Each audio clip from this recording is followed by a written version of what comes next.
Welcome to Bed Crime Stories podcast. I'm your host, T. If you like all things true crime, if you like it delivered in a peaceful, tranquil manner, if you like it clear and concise without drama, then I highly recommend you subscribe. And if you like what you hear, please smash the like button. It's a free way you can help. And now, without further ado, let's dig in. I see the word homicide typed on the paper, and it hits me, a heavy feeling of sadness and horror. I'm reading release documents from the Madeline Soto case. I keep racking my brain, trying to understand how Stephan Stearns could have looked at Maddie's young face and then proceeded to destroy her innocence, and then, years later, after essaying her over and over,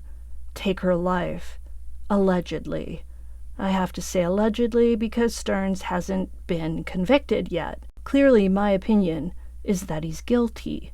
So as I talk about the case in this video, you'll hear me wording things as if he is the perpetrator. I personally believe he's guilty. Speaking of my beliefs, I also believe that Stearns would not have destroyed Maddie, as in do her in, if he didn't feel he had to, in order to save his own sorry hide. To me, this spells Maddie sticking up for herself after her 13th birthday and saying, "You're not doing this to me anymore, and I'm going to tell a teacher and the cops." What else could have driven Stearns to such an extreme act, doing her in? But ironically, in the end, the outcome will likely either be the same or worse for Stearns. Had Maddie told a teacher or law enforcement, Stearns would likely have been arrested and he would have gone to prison. To avoid that outcome, Stearns, I believe, took Maddie's life and hoped he wouldn't get caught. But he did get caught, so he now seems destined for a lifetime of incarceration, if he's lucky. If he's not so lucky, he may get the death sentence. He could have maybe ignored Maddie's threats, if she made them, and allowed her to live. But this would have been a risk, because she could squeal on him at any moment. If I'm right about Maddie threatening Stearns, then he took her threats seriously and felt compelled to take her life. Ironically, in the end, the outcome ended up being the same because Stearns did get caught, and now he's behind bars, where I suspect he's going to be until the end of his life. Let's talk about the evidence now. When the case goes to trial, if it goes to trial, the prosecution will, no doubt, have to use more than Stearns' proximity on February 26, the day that Maddie was reported missing, to the dump site where Maddie's body was later found deceased and discarded, and the images of her lifeless body strapped into the front passenger seat of Stearns' silver Lincoln sedan to prove he's the guy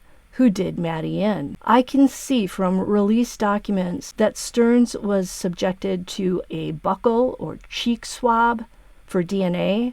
He had to have his exceptionally pink part swabbed as well, if you know what I mean by pink part. And I'm not joking about that. The cops said he had a very pink area on his part. Trust and believe. He also has a distinctive black freckle. Ugh.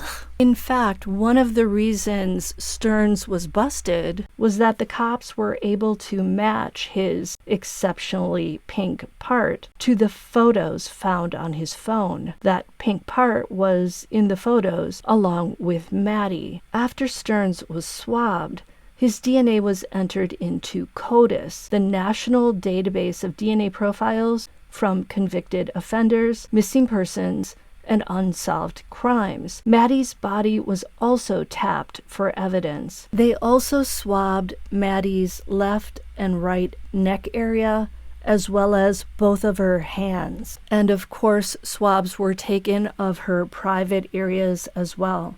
Hairs located on her were also taken into custody and tested. If Stern's DNA and some of his hair were found on Maddie, that would certainly help connect him to her death.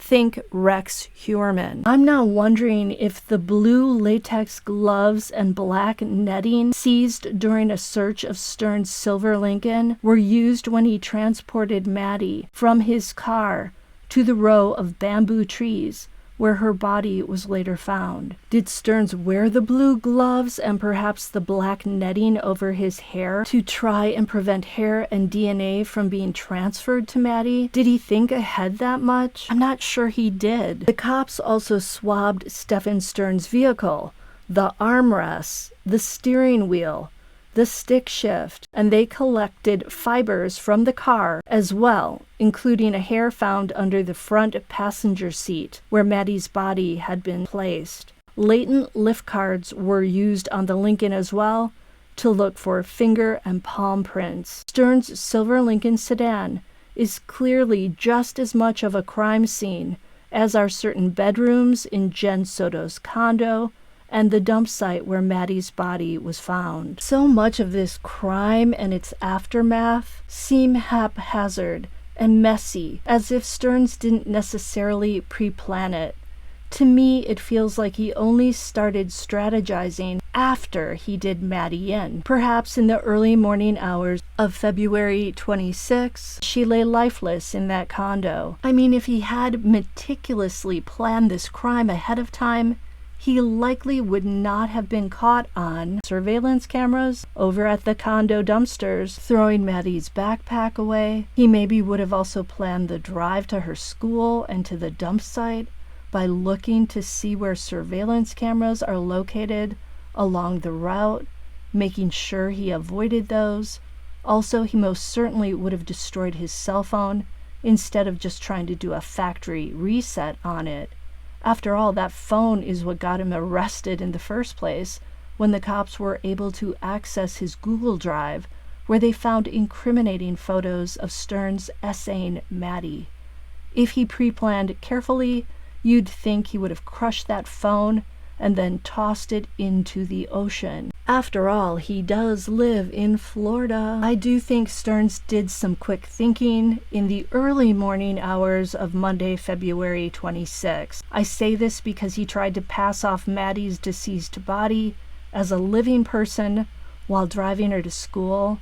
He strapped her into the front passenger seat and then tried to tell the police that she slept most of the way to school. That would explain her slumped over head and her mouth ajar. Stearns made the drive to the school, but then cleverly decided to say he dropped Maddie off in front of the church instead of the school. He thought this through to some extent. He didn't want to be captured on any cameras in front of the school, pulling up and then driving away before a living Maddie could step out of the car. Something sort of odd that I found in the release documents were phone location records with an Apple iPhone number associated with Chris Stearns. Chris Stearns is Stephan's father. The records show where a phone connected to a phone number associated with Chris Stearns traveled. So where this cell phone with that number traveled to on the day of the crime. I hope that makes sense. My interpretation of this is that Stephan Stearns' cell phone may be under his father's account, as in possibly paid for by Daddy. I say that because Chris Stearns' name is associated with the phone number. And I'm not doxing this number because obviously this phone has been seized, but the locations of where that phone traveled coincide with Stephan Stearns' travel on the morning of Monday, February 26, after Stearns made the drive to the school. Because remember, he deliberately left his cell phone back at the condo that morning, along with Maddie's phone. Law enforcement knows where this cellular device traveled from February 25th through February 26th and beyond. More evidence to place Stephan Stearns at various key locations. Those records with surveillance camera footage of his silver Lincoln will help cement where and when Stearns traveled on the day of the crime. Is this phone with Stephan's father's name on it more evidence of what I see as Stephan's man-child persona, the mind and behavior of a boy living in the body of a man, a person who was perhaps enabled by coddling parents to live the life of a serial essayer without steady work, without the pressures of a grown-up life? I'm leaning toward that conclusion. Until the next time on Bed Crime Stories, now please smash that like button, please subscribe, leave me a comment, you know the drill, and I'll see you next time.